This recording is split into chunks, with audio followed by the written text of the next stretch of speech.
what is being done to address the wait times and capacity issues that are preventing many people from accessing their unemployment benefits? Yeah. So the Senate has continuously met every week, and in between we have access to the top directors of these agencies. Secretary Sue is in charge of overseeing. She comes from Los Angeles. She's an incredible, very devoted, very dedicated public servant. So Secretary Sue has talked about the same time period that existed before, where they're doing everything to meet that timeline. That is 3 weeks from the time of filing to the actual first payment. That's the goal, is to sustain at least that. Obviously, once they're in the system, it goes, it's not every 3 weeks, but that's the goal. So they have moved hundreds of staff from other departments to be able to increase the capacity. They have they're training an additional 300 people from other departments besides their own. They have increased to 7 days a week the call center, and increased the number of hours as well. This comes up, it's a regular routine question about what are we doing to increase that capacity. As you know, it's I think we're past the 2 million mark, 3 million mark of unemployed in California, and we're managing the funding that's coming from the federal government to add to that. So there are those who first came on under California's unemployment, and then there's the federal government's part of it. So it's almost like carrying two programs. And there's different amounts for each one. But again, there are some who don't qualify as a result of their immigration status.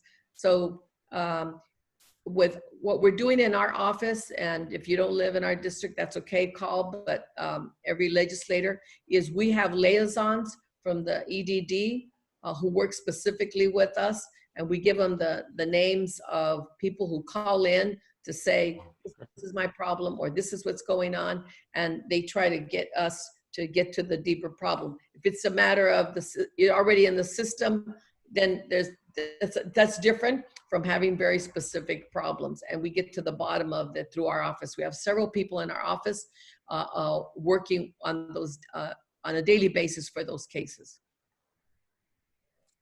Thank you.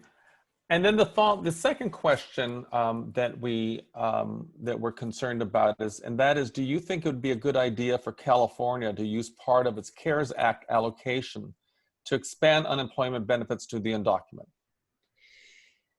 Well, the federal CARES Act does not allow us to use that money for undocumented. Federal funding, Trump will not allow that. It's very excluded, has excluded undocumented. And so what we did, for example, as a way to confront that is me and my fellow Latino legislators through the Latino caucus and Assemblywoman Gonzalez, we had communicated right away to the governor about an alternative to that. And the alternative was to, one, we think the best solution is that the state unemployment should have within it the ability to have funding to go to undocumented who are unemployed. Okay, there should not be all this separation. We have many programs in which they work and function the same. For example, in-state tuition doesn't get treated differently. You can go to the DMV, whether your status or not, and get a driver's license. It might have a little different use, but there's the DMV handles driver's license. Disability doesn't matter your status. Workers' comp doesn't matter your status. But unemployment still makes that distinction. So in the meanwhile, we got a $75 million relief fund as a step. And I say that as a step, sisters and brothers, because it is not nearly enough. $75 million will give 150,000 residents for the whole state of California a $500 check individually. So we know that there are several million undocumented. So although we want to acknowledge the step, we do know that it is far, far from the kind of money and funding that we need and that we expect from our community, because our community contributes. Our community pays taxes. They don't stand at the door and say, wait a minute, are you undocumented? You don't have to pay sales tax. You don't have to pay property tax. They take the money, but they're not giving it to us, giving back to our community. So the other area, as I mentioned earlier, is the issue of health care coverage. So we've also made a priority, and the governor had put into the January budget expanding Medi-Cal for seniors, undocumented seniors, okay? That was in the budget.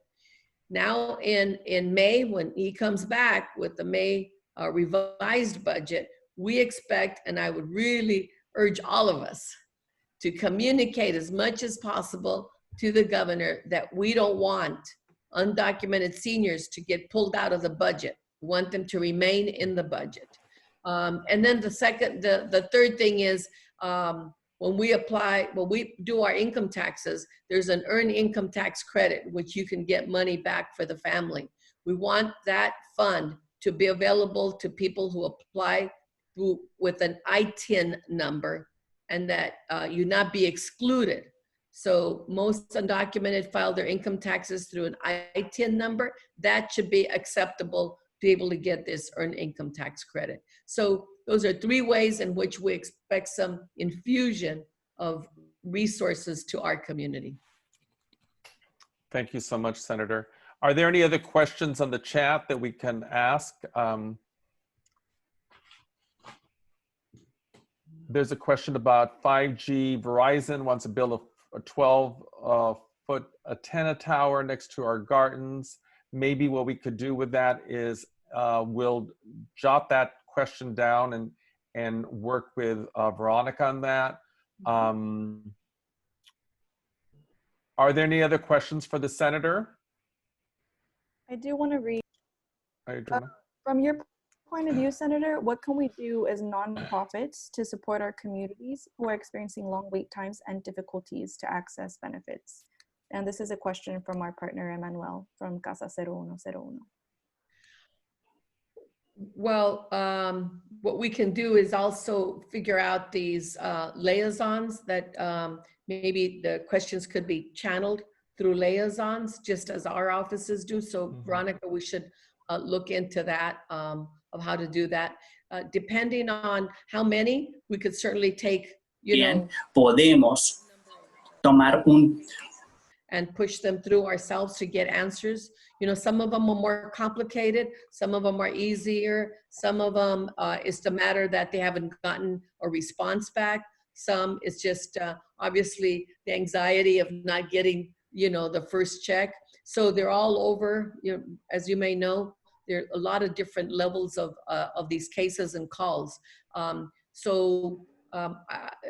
We could connect you with the person that is in charge of all those calls and with the liaisons and figure out the best system. Great. Thank you so much. And I want to ask one question and then we'll let you go, Senator. And that is, I know these are difficult times. We cannot imagine how difficult it is. And there's another question here. I'm sorry, before I start to close this section out, it says, can you share what steps is the state and governor taking to address the need for rent forgiveness tied to mortgage relief? Right, right. I don't know if you want to answer it here or if you want to get back to the. That's part of the debate that we're going to be having. So I think it's really important, the specific solutions that you all think, not only give them to me, but, there's a way to get them to the various legislators, because that's exactly one of the things that we're going to be debating. We know we're going to push through something on housing. because we can't stop fighting for affordable housing. Whether you rent or buy, we need affordable housing. So it's, I think it's part of the package. I personally believe even if we allow people to not get evicted, even if we protect people from eviction for 3 months, if you haven't worked, why are you going to come up with the money? Give a 3-month payment? You know, that just doesn't make sense. You're still going to lose your home. So we, in my opinion, I will be raising that as the issue, but specific ideas and solutions, please pass them on. I've been having a lot of meetings with advocates, and that certainly is very important to me. Thank you so much. And the last question I wanted to ask was more generic. And one is, these are difficult times for everybody. And we come back to our homes, or we stay in our homes, we go to the market, we come back and we tune on television, and we kind of feel like we're going to be taken care of to a certain degree. And sometimes we feel kind of abandoned by much of society or government. But we know that there's a constant with many people like you who are elected officials, who are abiding by the laws just like we are. You're staying home, but you have to do all this work. You're responsible for passing and approving a state budget.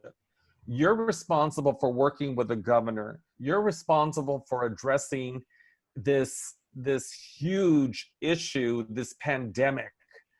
And we come to you for help, and we come to you for answers. Now, let me ask you a question. For the people in Boyle Heights, what can we do for you?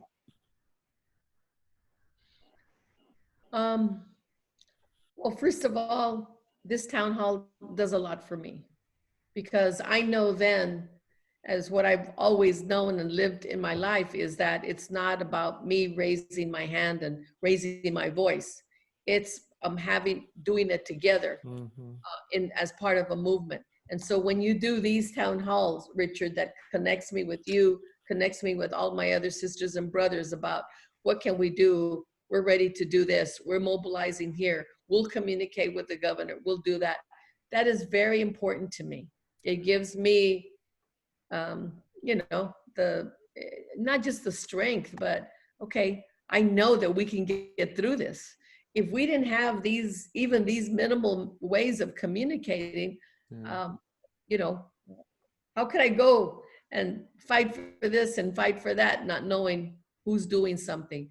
So doing this is very important to me. And I believe that my colleagues in the Senate and the Assembly feel the same way. And, you know, dropping notes to each other, however, calling, I think those are all things that are still, we're in control of those things.